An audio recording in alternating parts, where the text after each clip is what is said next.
So what was the creepiest part of working on it? The creepiest part of working on the movie was probably just being.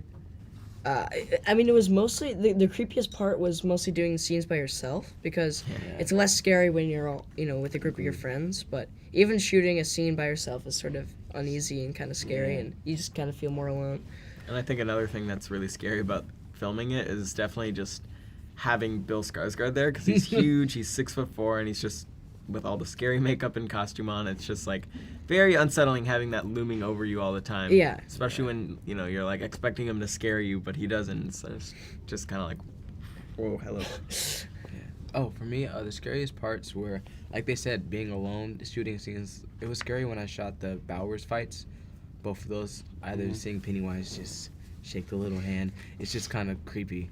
But my friends make it so much easier. Less creepy. Less creepy.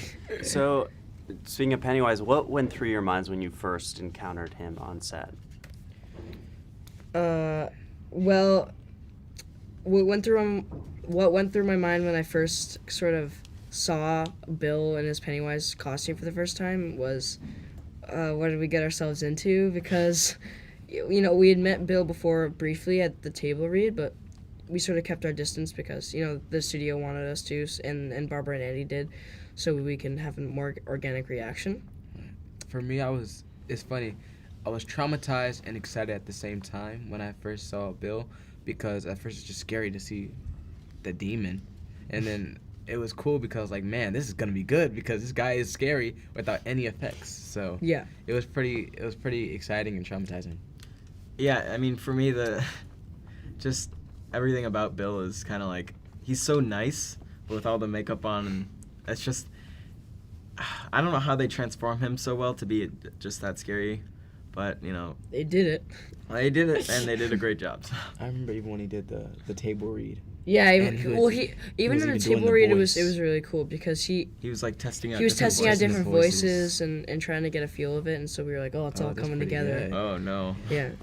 So it was really cool how they transformed Bill. How did the director, Andy, kind of transform the Losers Club? How did he prepare you guys for your roles? Well, our acting coach, Ben Perkins, shout out to Mr. Perkins, awesome. They actually gave us a pamphlet, like a huge binder for 80s, pop culture. And they did some crazy stuff with it. Like, I just read it and, like, enjoyed it, but they did some crazy stuff. Mm-hmm. Andy sort of transformed the Losers Club sort of by making us feel as comfortable as possible with each other. Ben Perkins did that the most, but Andy really made sure that we were comfortable with our characters and, could be free with them and do whatever we want with them. And I think it felt very freeing, yeah. Yeah, I mean, I agree with them. Andy is such a great person to work with, and, he's so comfortable with everything we do, so having him prepare us for those scenes was very helpful for all of us, I think. Yeah. And, yeah, as Chosen said, shout out to Ben Perkins. He's such an amazing guy, and he was also a big help on the set, so, we had Andy and we had Ben to comfort us, and it was really helpful. So what, in your opinion, sets the Losers Club apart from, like, any other clique of friends? Cool. I don't know. I'd say a lot of things, actually. The main point is that we're all outcasts. Like, none of the cliques want us in their cliques. And I like that. I just said cliques twice, but thanks.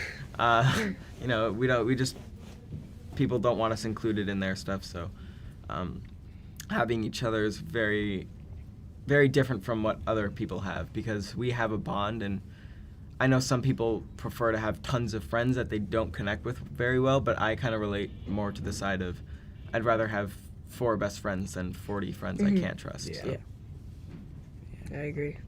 I feel that what sets us apart from other groups is the fact that we're so strong within ourselves because even if you look at the bullies, the whole Bauer gang, they have so much discord between each other. They're really not really friends, like you said. They're really just kind of envious of each other in some degree. But with us, because we know what it feels like to be rejected, we're so ready to accept anyone who's willing to accept us. So that makes our bond so tight.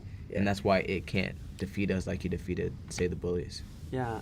Something you really see in the movie is the Losers Club kind of growing together as the movie moves on. Chris is here. And I'm wondering, in what ways did your friendships, from on screen kind of spill over into real life? Did you guys become better friends as you got to know each other on set? Yeah, I think the friendships sort of developed over like a week because we had 2 weeks to sort of hang out with each other before the movie even started, and we just immediately trusted each other because we were doing like trust games with our acting coach Ben, and he was teaching us sort of how to get along with each other, and we just immediately clicked and all became friends. Yeah.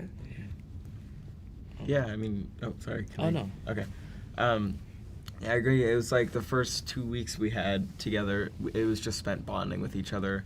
With our acting coach, again, Ben Perkins, he's the one who really helped us trust each other, and through various activities like trust falls and acting exercises and a lot of other things that would be too long to list right now, but he's the one who really set the foundation of our friendship. And it's weird because if it was anyone else, I don't think we would have bonded as well, because it was just like a match made in heaven. It's crazy. Yeah, we're destined to be friends. Exactly. What do the Losers Club kind of learn about friendship, do you think?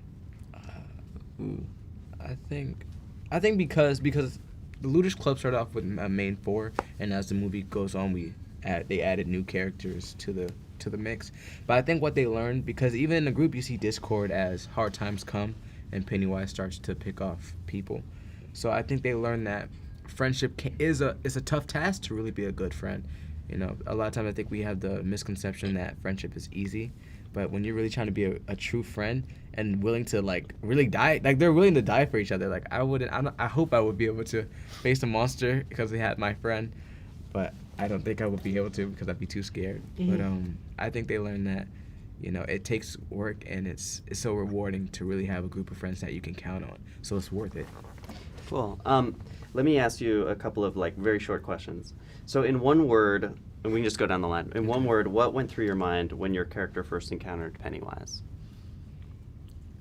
Do you mean Pennywise as in the clown, or just Or on any this form movie? it takes? In any form it takes. Okay.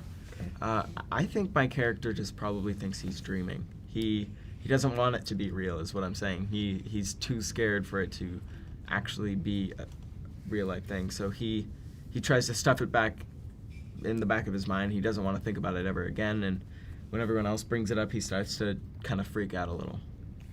I would say surprising.